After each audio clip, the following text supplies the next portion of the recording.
All right, how's everybody doing? Cool. Thank you so much for joining us for LWC Local Dev, improving your developer productivity. First off, the most boring slide that you've seen 500 times. I'm sure many of you guys could quote it to me, well before myself. Obviously, make purchasing decisions based on general availability products. Congratulations. You're so close. I don't know how you all feel. Sue and I are like, we're ready. We're ready. This is almost over. Thank you for joining us. We know you're probably ready to fall asleep. Hopefully you got some coffee. But yeah, we're ready to be done. My name, as noted, I'm Greg Willer, Senior Director of Product on App Foundations. Yeah, and I'm Sue Berry. I lead mobile experiences on a mobile. We're the partner to Greg, the mobile side of developer experience. Super excited to be here with you all today. I'm supposed to, hold on, let me fix something. We changed something for our online, and welcome online viewers. Hold on, I did something. Exit full screen. There we go. Okay. All right, so let's set up with the problem initially. Who here has at all built an LWC component? I know it's a kind of a dumb question, but anyways. Every time that you're having to iterate, you have to right-click, deploy, do that wonderful loop. And we send out a State of LWC survey every year. It'll be coming out later on this year. And basically the statement is, hey, just so you guys know, local dev sucks, is basically the thing. And as PMs, to be honest with you, that passion is epic. It's the best thing that I can get. But it was probably, what, 5 years ago? 5 years ago, yes. 5 years ago at this point that we started talking about local dev. Hey, we need to solve local dev. And so here we are. And basically, hey, there's other feedback here of like, hey, there's no way of getting like mock server responses and all that wonderful stuff. Who here is using the current local dev that's in beta at all? One hand, okay. Nope, two hands, oh, perfect. Awesome, so we got a few folks. So we basically got, okay, we need to go solve this problem. What do we actually want to solve? And so we got some principles put into place. It needs to be easy and quick to set up. Like if you ultimately, and by the way, when I say setup, I don't necessarily mean Salesforce setup. You need to be able to like get it up and running. Like there's industry developers, they have a certain expectations. We need to have a unified dev experience, whether you're working on mobile. We care about that a lot. Exactly, whether you're working on mobile or desktop, it needs to work. Don't have like 7 different CLIs for achieving the same thing. Quick feedback loop, that's the whole point of solving this problem, is just to be able to iterate, get that feedback immediately. And then environment parity. So I heard it true to the core. Hey, I want to be able to log in and see my content as someone. So local dev in its current instance in 2018, it's cool, but the negative of it is, hey, I actually want to be able to hot module reload in my org with the preferences and setups of my org, how it exists.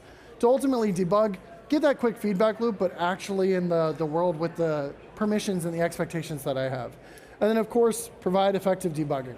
It would be pointless for us to provide this if you're not able to actually debug your components to fix your components. Wow, those are a lot of principles, Greg.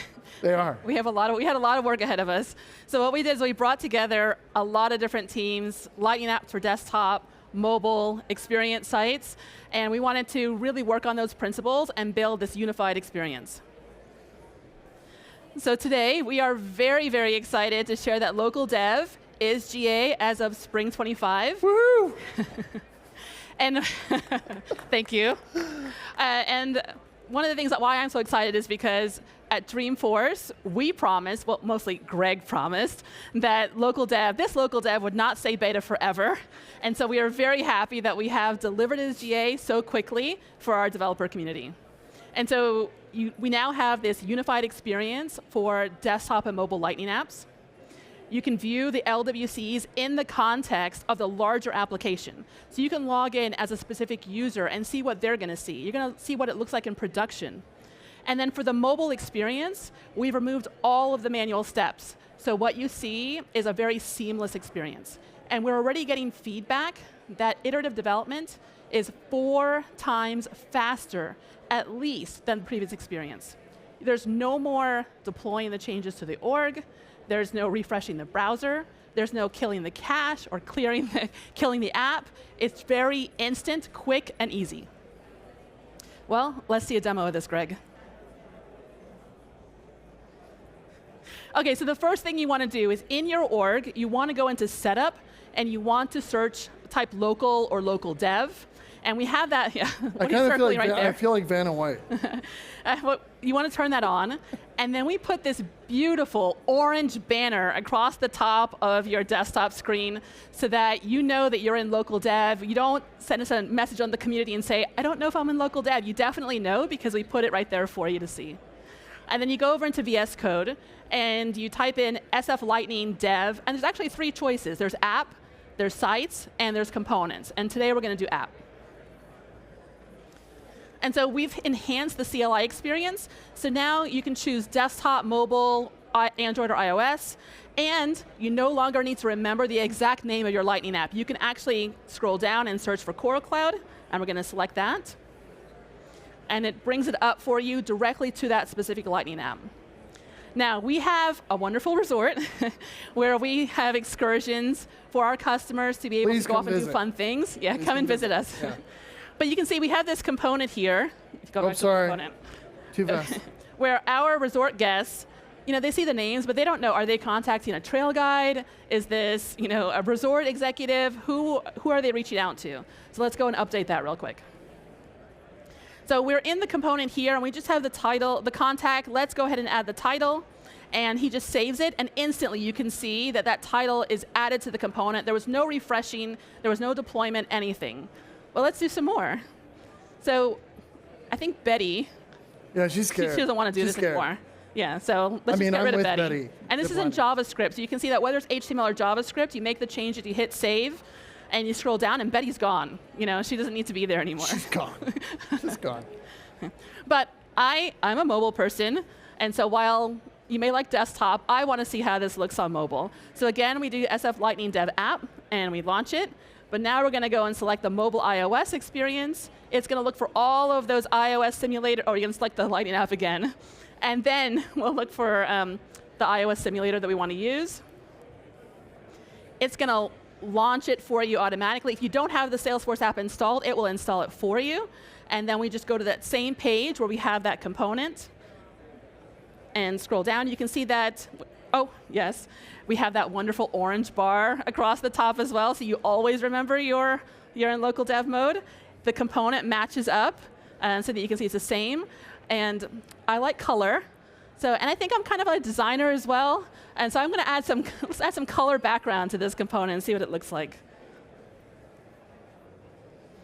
Ooh, pretty pink. I think we're going to get some feedback about this from our UX designers. Probably. But I love it. But you can see just whether it's on desktop or mobile, quick iterative feedback across all the different services. Very easy to use. Yeah, and I mean, that's ultimately what we've heard. So we announced this at Dreamforce. We have had 300 monthly active users in Lex, 190 on sites, over 1.2 million component swaps. Again, it's 4x faster, so that ultimately adds up to, I can't swipe right, sorry, hold up. There you go, pretend I didn't do that.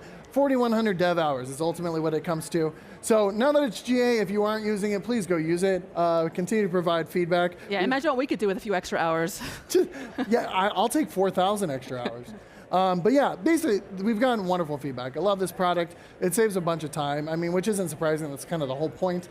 That said, ultimately, the product market fit is looking good, which is great. Yeah, but Greg, you're making it seem like it's all sunshine and rainbows. We did receive a lot of constructive feedback as well, and we're going to share the 3 most popular with you. This first one, we heard you want to be able to share your changes locally before you deploy it back to the org, whether it's a URL or some other way to do that. And so we do hear this feedback. We are looking into it for a future roadmap item. The next big one that we heard also is source control for local devs. So as you're merging from sandboxes to the production org, as you're tracking dependencies, you want more tracking and source control, and we're going to look into see if we can do something with DevOps Center or how we can do more of that for you. But the biggest overwhelming feedback that we heard was we still need single component previews. We said, hey, we love this experience, but you cannot get rid of the former local dev experience until we have this. And we have heard you loud and clear. We are working on this right now. We are going to deliver a beta of this for summer 25. And I think, Greg, we can show them what that's going to look like, right? I am. So as you heard earlier, so we have app, we have site. We now have component. So when we type in component, we get a similar list, but it's of the components. Shocker. So when we click enter, this will look similar to anybody that has worked on local dev. So it's very similar. We've got some UI. Rather than having to kill or restart the server, here's all the components. We can select to swap between them. Basically, if we go back, let's assume you wanted to hear this talk without me at all and solely Sue. We can save that and then go back and you see it instantly updates, kind of what you would expect. The thing that's important to note though is that I'm super excited about this, and one of the key reasons why is I'm a huge performance and accessibility nerd. And so by the way, feedback on the name, totally please provide feedback on it. But basically we're considering advanced mode or whatever. But basically by clicking this, now it's just your component. I don't know anybody here that's debugged Salesforce, but you debug all of Salesforce. And that freaking sucks. So it's one of those things that it's now I can just open this, I can inspect it if I want to do performance. I can run a trace with just my component. How is it doing in isolation? Don't give me all of your crud, let me debug my world. So it allows us to have that single component, which is just wonderful. And again, it's the key ask, then one of the key reasons we haven't been able to deprecate the current local dev. I can't talk. Yeah, so as we showed you, our GA release is available in spring 25, and we've gone through all the features of that, and we will be bringing you the beta version, the single component previews for beta. We'll also be looking at your feedback and prioritizing what's next for the developer community feedback. And then for future, we will GA single component previews. We are working with the code builder team for local dev integration. We're also looking at what UX we can add to VS Code as an alternative to the command line interface. Those other feedback that we received, the share local changes, as well as the source control, we're looking at that in our roadmap as well. But one of the exciting things that we're looking at as well is, if you've been at TDX, you've heard about Agentforce for developers, where Agentforce is writing component code for you. Right now, if it generates code for you, you're just looking at the code and trying to figure out, is this good code? Is this bad code? But imagine if it generated that code and then instantly popped up a preview, and you could interact with it. And then you could more easily give it a thumbs up or a thumbs down right away. And so while we hope to show you that working at Dreamforce, I think, Greg, we can show you a yeah, we're going to tease. And I actually just want to call out, I don't remember the person at True to the Core yesterday, but called out dude, this is all cool, fancy innovation stuff, but we work with Salesforce now. And I think what I love about the way we're approaching local dev at least is single component will help you now. While at the same time we're man, we could totally make A4D and AI for pro coders a gajillion times better. And so this is Figma, but the team is already committed to doing this in the next release for beta. But basically, we'll go in here, we'll click component. We're going to go ahead and build out an individual component with dev assistant. We're going to go ahead and pull in, we want to display account details, revenue and status. It's going to go through, it's going to do its dev assistant expectations. It's going to produce all this code. But I'm not having to mentally render this nonsense in my head. That's the same single component. No. We now just brought it directly into the IDE. I can interact with it. Is it doing what I expect to do? Rather than me doing this mental browser rendering of the PR, which is so annoying, it allows you to just see it. And then we can go in and we can say, okay, cool, look, it just produced the files that we expected to have here. We'll go back over here to Dev Assistant, and we're gonna say, you know what, actually, I additionally want to be able to see the company size and the country, ultimately in that card component. And what we're going to do is we're going to seed it with some data. It's important to know that one of my other teams is also working on a data agent as well. So in theory, this would actually be able to pull in real, but we're going to seed it with data. It's going to go through, it's going to update with seeded data. For that, it's going to update the HTML, and as expected, it's awesome. Going to HMR for you right there.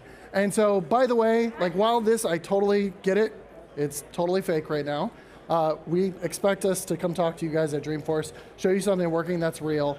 But I'm super stoked about this end to end, and so is a lot of other people internally. Yeah.